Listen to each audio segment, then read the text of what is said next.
The company that was too big to fail until it collapsed. Imagine a company so powerful that the British government depended on it. A company involved in building hospitals, maintaining roads, managing public services, and working on some of the biggest infrastructure projects in the country. Thousands of employees, billions of dollars in contracts, a massive reputation.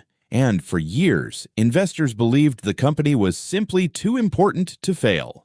Then, almost overnight, everything collapsed. The company was called Carillion, and when it finally went under in January 2018, it left behind billions in liabilities, thousands of employees caught in the middle, devastated suppliers, unfinished projects, and one disturbing question: how could a company this large appear healthy for so long, while it was slowly falling apart underneath? Because the most frightening part of the Carillion story isn't that the company collapsed. It's that the collapse had been building for years, and there were warning signs. People just didn't react to them quickly enough. Carillion wasn't some obscure startup operating from a tiny office. It was one of Britain's biggest construction and outsourcing companies. Its business was deeply connected to the country's infrastructure: hospitals, schools, roads, defense facilities, public services, the kind of contracts that make a company look almost untouchable. And that perception became extremely important, because when a small company starts struggling, nobody assumes the government will save it. But when a company becomes deeply embedded in essential public services, something strange happens. People begin to believe that the company must be safe. After all, how could something this important simply disappear?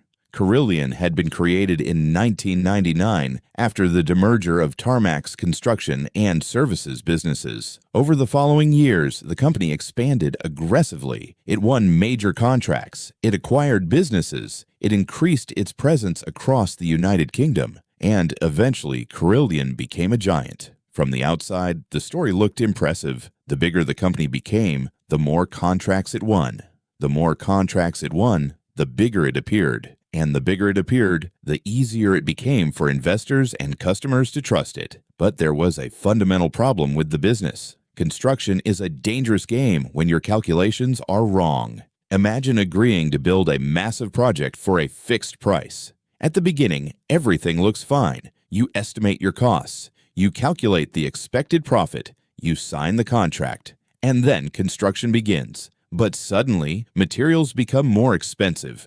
Workers cost more than expected. The project takes longer. The customer demands changes. Unexpected problems appear, and the profit you thought you were going to make begins disappearing. If you're lucky, you lose some money. If you're unlucky, the entire project becomes a financial disaster. And Carillion had a growing number of problematic contracts. For years, the company continued to report profits and pursue expansion. But underneath the surface, some of those contracts were becoming increasingly difficult to manage. Then came 2017, and everything changed. In July, Carillion shocked investors by announcing that it expected to take a massive charge related to cost overruns on several contracts. The number was enormous, around £845 million.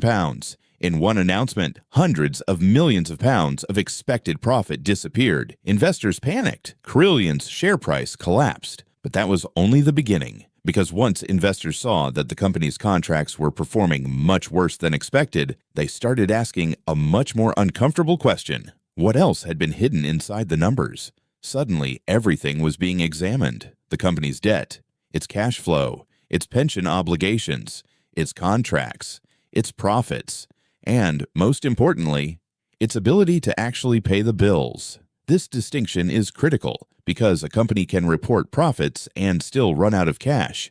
It sounds impossible, but it happens. You can have money you're supposed to receive in the future. You can have contracts that are theoretically profitable. You can have assets on paper. But if you don't have enough actual cash available to pay your employees, suppliers, lenders, and other obligations, you have a serious problem, and Carillion was running out of options. The company needed financing, it needed confidence, and it needed someone to believe that it could survive long enough to recover. But confidence was disappearing, and once investors lose confidence in a company, the situation can become a vicious cycle. The company needs money, but lenders don't want to provide it because they are afraid the company might collapse. The company needs new investors, but investors don't want to invest because the company's financial position looks dangerous. The company needs time, but every day that passes creates more pressure, and eventually the clock wins. That's what happened to Carillion. By the end of 2017, the company was desperately trying to find a way forward. The government was watching.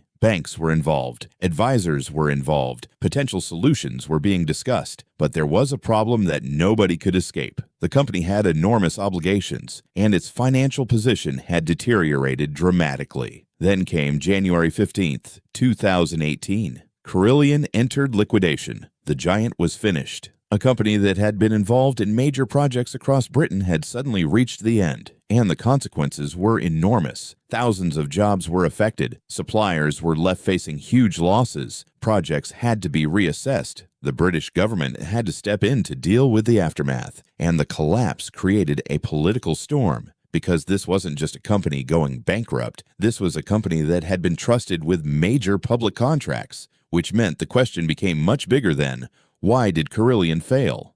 The real question was, why didn't anyone stop it? And that's where the story gets much darker. After the collapse, investigations began examining what had happened inside Carillion. Executives came under intense scrutiny. Auditors were questioned. Regulators faced criticism. Government officials were questioned. And Parliament examined the entire chain of events. One of the most important issues was the company's financial reporting. How had Carillion continued to present itself as a functioning, profitable business while its underlying financial position was becoming so dangerous? How had losses on major contracts been allowed to grow? How had the company continued paying dividends while its finances were deteriorating? And why had the warning signs not triggered stronger action sooner? These questions exposed something much bigger than one company's failure. They exposed the weaknesses that can exist inside an entire corporate ecosystem because a large company doesn't operate alone. There are executives, there are accountants, there are auditors, there are banks, there are regulators, there are investors, there are government departments, and everyone assumes someone else is watching.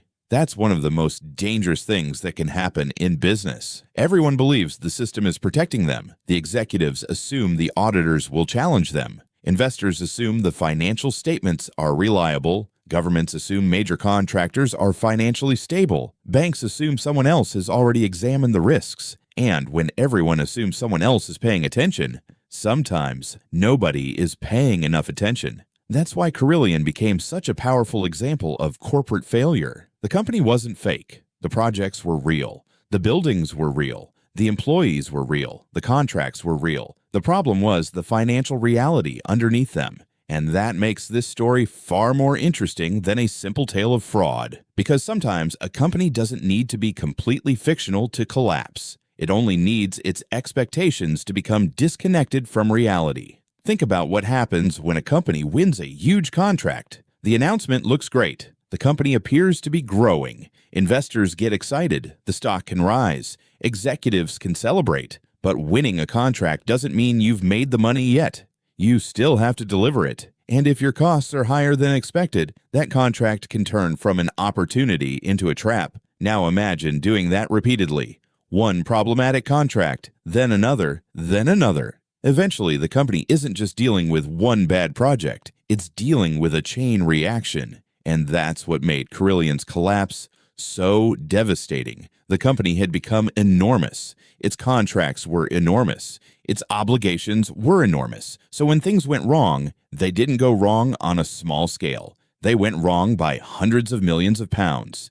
And once the losses became impossible to ignore, the company's entire structure began to collapse. There is another reason the Carillion story is so fascinating. The company had something that many struggling businesses don't have: importance. Carillion wasn't selling a useless product. It wasn't a company nobody needed. It was deeply connected to essential services. That created the impression that it couldn't simply disappear. But importance doesn't protect a company from mathematics. A government can need your services. Customers can depend on you. Employees can believe in you. Investors can trust you. But if the company can't generate enough cash to meet its obligations, none of those things automatically save it. And that's perhaps the most important lesson from Carillion. Size doesn't equal safety. Reputation doesn't equal safety. Government contracts don't equal safety. And reported profits don't necessarily equal financial health. What matters is what's underneath.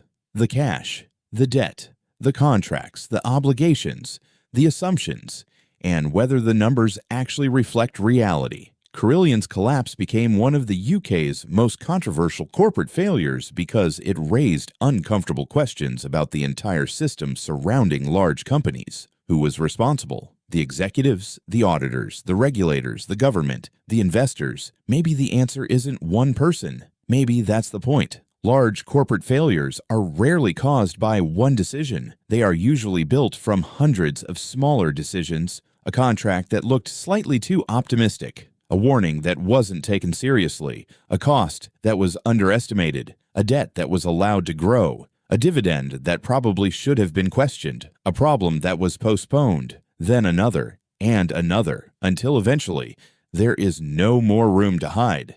And when the truth finally becomes impossible to ignore, everyone looks backward. Suddenly, the warning signs seem obvious. That's the strange thing about corporate disasters. Before the collapse, the warning signs are complicated. After the collapse, they look incredibly simple. Carillion is a perfect example. For years, it looked like a giant. Then investors realized the giant was standing on unstable ground, and once the ground moved, there was almost nothing left to hold it up. The company entered liquidation in January 2018. The name disappeared from the corporate world, but the consequences didn't disappear with it. Employees, suppliers, investors, government departments, taxpayers, all of them were left dealing with the aftermath. And that's why the Carillion story is still worth remembering. Not because it was the biggest company ever to fail, not because construction companies are uniquely dangerous,